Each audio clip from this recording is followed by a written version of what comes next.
Hello, welcome back. Did some site searching, arcane probing, found a starlit pond, that's a pearl, and dark knowledge found a cavern tomb, that's a death gem. And Harrispec still found nothing. Still on one nature gem per turn. Not having much luck. We also searched the throne we just took for magic sites. We found a starfire crystals, fire gem and a pearl. So pretty good turn for sites. Doing pretty good now.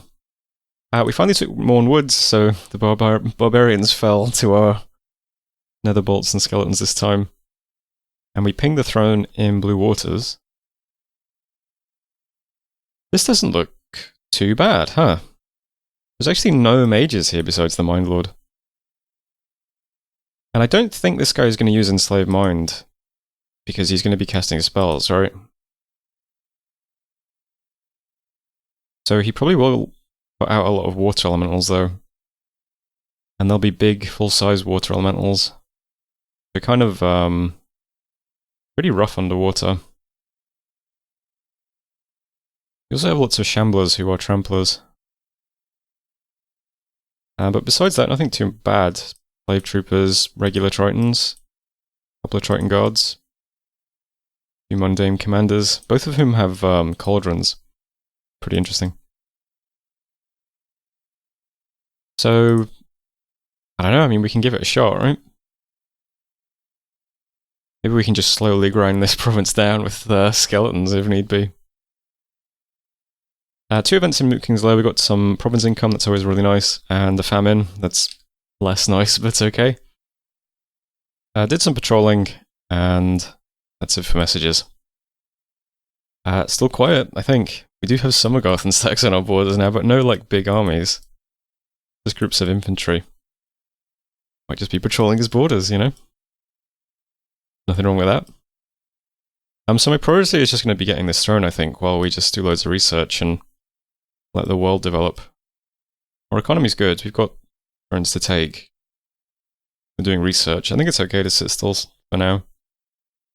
So I'm doing a few things over here. First up, I'm going to just send some skeletons underwater. The Mind Lord is on his own. Got a couple of bodyguards. But if we've got a bunch of skellies on attack, well, I've got them on attack archers, maybe I should put them on attack rear, I don't know. Does this guy count as an archer if he's not firing? I never knew if attack archer prioritizes people who have ranged weapons or are using ranged weapons, you know? But anyway, yeah, he's a bit below the other army, so if we have some guys on attack rear, they might get to him, do some damage, that'd be cool. Even if he just routes. The other reason I want to send some skeletons underwater is I want to see if they actually survive against shamblers, because these guys trample. Because we could just send like 1,000 skeletons underwater, but if loads of them are just going to get trampled really easily by shamblers, then there's not much point, right? So yeah, we'll see if we can do any damage to this province with just 80 skeletons. We'll see if we can get on the Mind Lord. And we'll see how badly the shamblers kill skeletons. The 3 things I'm doing here. A 4th thing technically is, if this guy gets some kills on the skeletons, could we Vengeance of the Dead him? Has anyone ever tried Vengeance of the Deading an independent commander?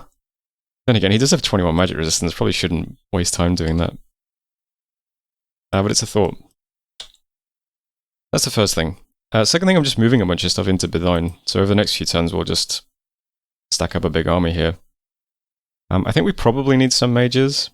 It's another reason I'm worried about the Enslaved Mind attack, because none of the skeletons are going to have minds, so if he uses Enslaved Mind it will only hit mages, which is probably bad. But I'll build up an army that can go underwater. I'll bring some mages here. I'm going to get Conjuration, Thaumaturgy, Construction. I think that should go pretty quickly. We could have like 900 research at the moment, but lots of people are moving. So the Construction gets us water-breathing items. There's plenty of stuff in Conjuration we could summon as well to help do an underwater throne. I was thinking we could do Shade Beasts because they're ethereal. And Kidnids as well. You only need 1 water booster to summon these with our Water 2 Shade Sork. These things are aquatic, so they might be pretty good. They've got ore too. So a bunch of Shade Beasts and Kidnids. backed up by 1,000 skeletons. We've got the whites coming over as well. And then we just slap a bunch of rings on some mages and see how it goes. Probably do that in a couple of turns. That's the plan anyway. Other than that, we've got some more buildings going up now. Dragon Ridge is getting a palisades. And my god is teleporting to Bell to start search there next. And this region's pretty much done now, right? It might do a fort in Lombaria one day. We just need the temple here and then to upgrade the fort. I've still got priests walking over to just live over here, summoning skeletons. But this seems fine for now. I might just end up taking this last province as well. I said I wouldn't because, I don't know, it doesn't look like anyone else even has units in this area though. Try and scout Bavel, I guess. I don't know, I can't get there in one movement anyway. We'll just move to 12th stand, and if this is still available, I guess we will take it in the end. That's it for this turn though. Lots of my cat mages are moving around, so the boots are coming in handy. These guys are pretty slow relative to my other mages. Some of them are like 12 map move, like this guy. I don't think there's anything else happening. I am having one guy over here summon Man Kings every turn, and one guy reanimate Horsemen every turn as well.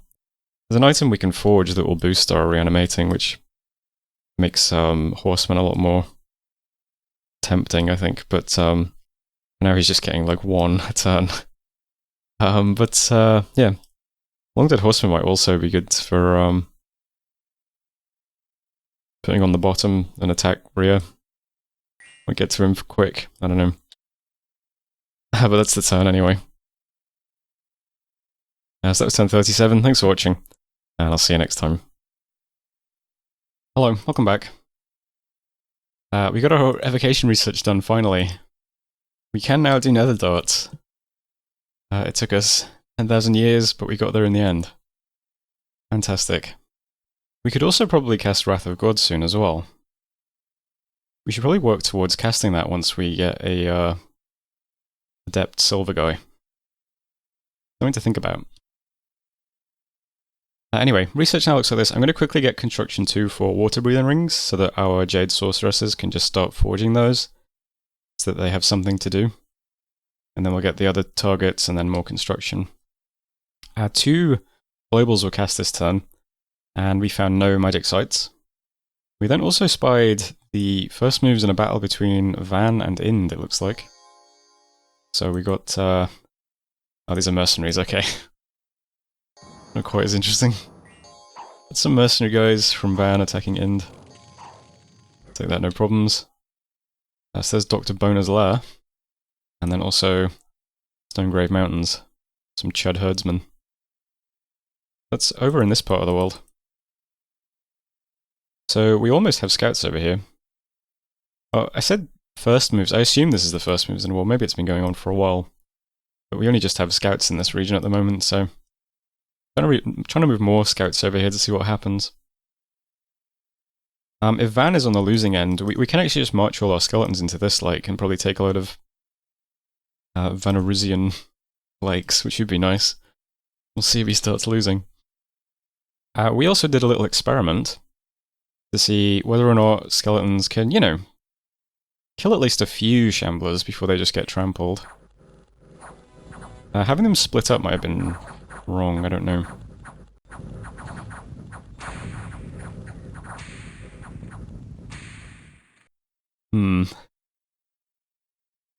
Results from the experiment are not great. Shamblers basically just mowed us down really easily. So maybe a big chunk of skeletons won't take this province. We could just whittle it down though gradually. We did kill 7 shamblers. There's only 60 of them. So that's fewer than 10 turns if we just keep doing this. We'll see how it goes if we can get rid of some more of the shamblers. There isn't that much else here. The Mindlord is just spamming Water Strike at the moment though. I think if it's a real army, he'll use he'll summon some water rallies. Event then in Flat Glades, one of our commanders caught a pet frog.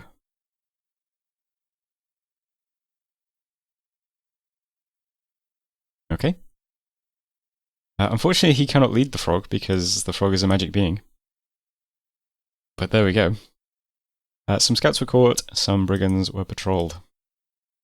Still quiet. Research looks like this, as I said. We have, what is that, 800 research a month, and every mage in Bithine is now just reanimating.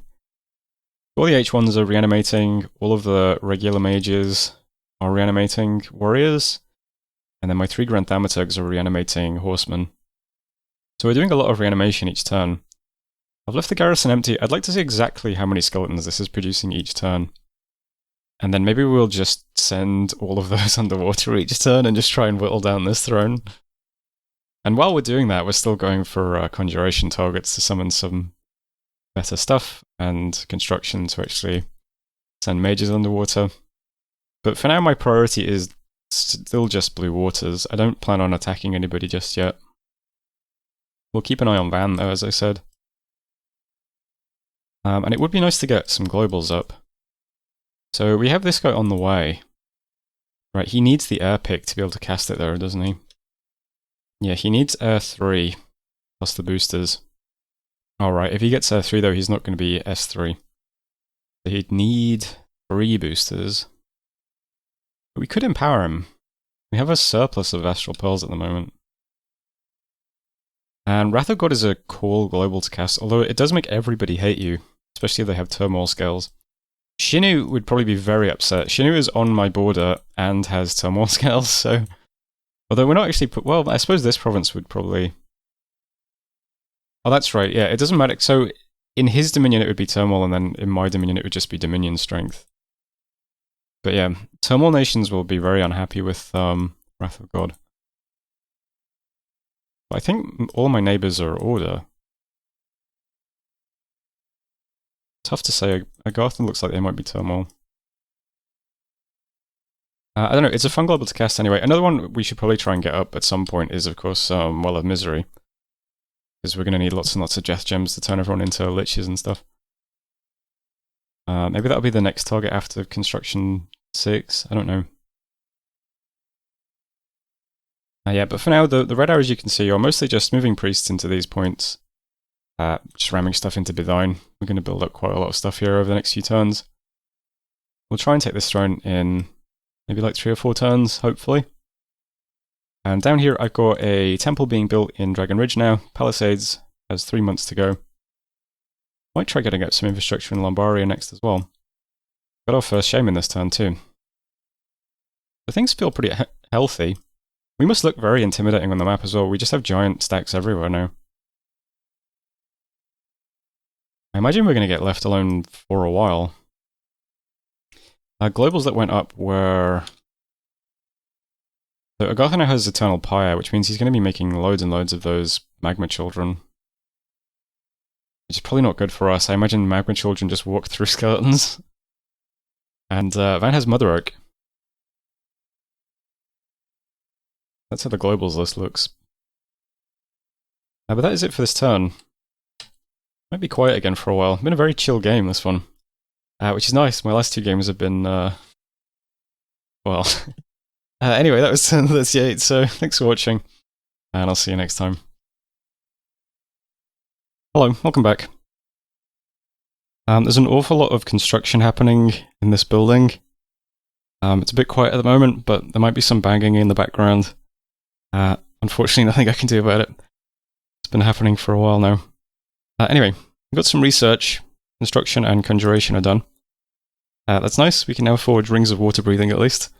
And we've almost wrapped up the little bit of conjuration we want to get done. So, no changes there in the targets.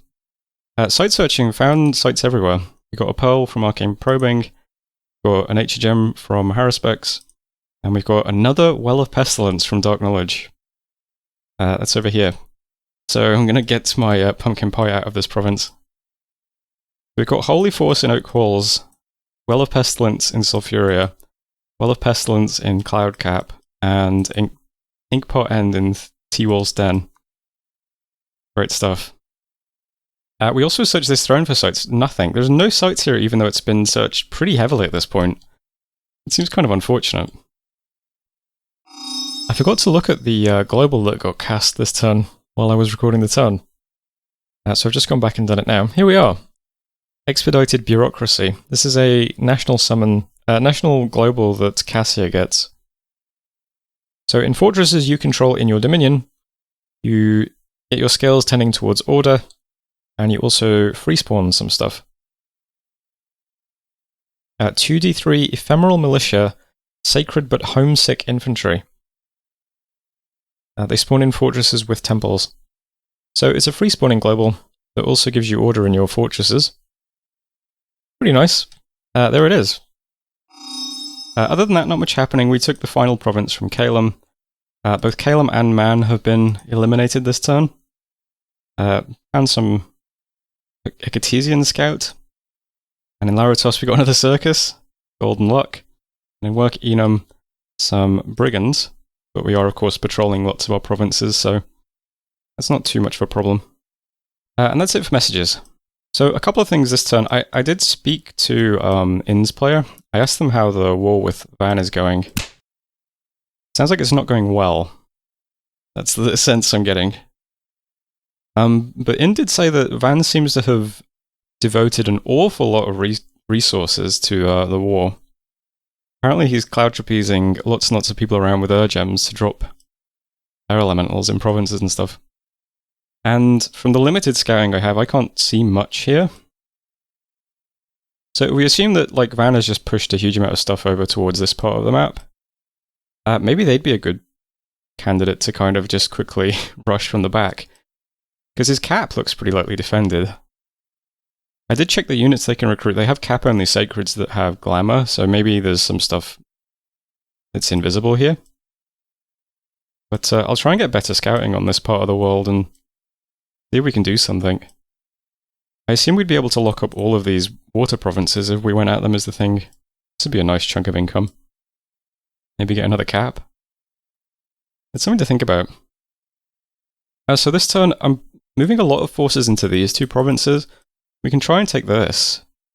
And then I might ask Shinu if he'll give me this province and see if he wants to help me attack Van. Because then we can move into these two, and it would look like I'm attacking Shinu. And then the turn after that, we can kind of march into Van's territory and start taking these provinces underwater. So there's lots of skeletons and things going to this province, and some of my high-quality troops as well. And I'm reviving a king here, so we can send some skellies underwater. And there's a bunch of stuff going to Delca as well. Not sure if we'll do this, but you know, maybe. We'll see what happens. My god's heading up to Impassable. I guess he'll just live there now. We can site search it first though. Do a bit of research. Doesn't look like there's much Agarth and stuff on my border at the moment. And yeah. So just planning on taking this throne if I can. I said I'd check the garrison for what we managed to summon this turn. It's about 50 things. There's about 50 skeletons every turn from the reanimators we have. So I've just given a Mound King another 80 units. I'm just going to slam them back into the throne. We'll see what we can do. Maybe every 2 turns I'll just slam 80 skeletons into the throne until we get our targets done, and then we'll summon some stuff to help. Next turn, or is it this turn? Oh, this time we can do Shade Beasts. Did I remember to set someone to do that? Doesn't look like it. But I'll start doing Shade Beasts next. And they can help us go underwater, maybe. Otherwise, that's it for this turn. I do have pretty much all of my Jade Sorks are forging Rings of Water Breathing. And the Water 2 Mage is going to start doing water site searching. One of the nice changes in JBBM is that Rings of Water Breathing only take 1 water gem to forge. So we can forge, like, a lot of those and still have quite a lot of water gems. Pretty nice. We should have, like, 10 Rings of Water Breathing next turn. So some of them can be used here. Maybe some can be used to go here as well. That's it for this turn, though. Inn, by the way, mentioned that Katiz is also warring him. So I'm not sure if Ind is going to be in the game for very long with those two. But if me and Shinu then suddenly, like, take a big bite out of Van, maybe that's, might be a good time to do that. Anyway, that was turn 39. So thanks for watching, and I'll see you next turn.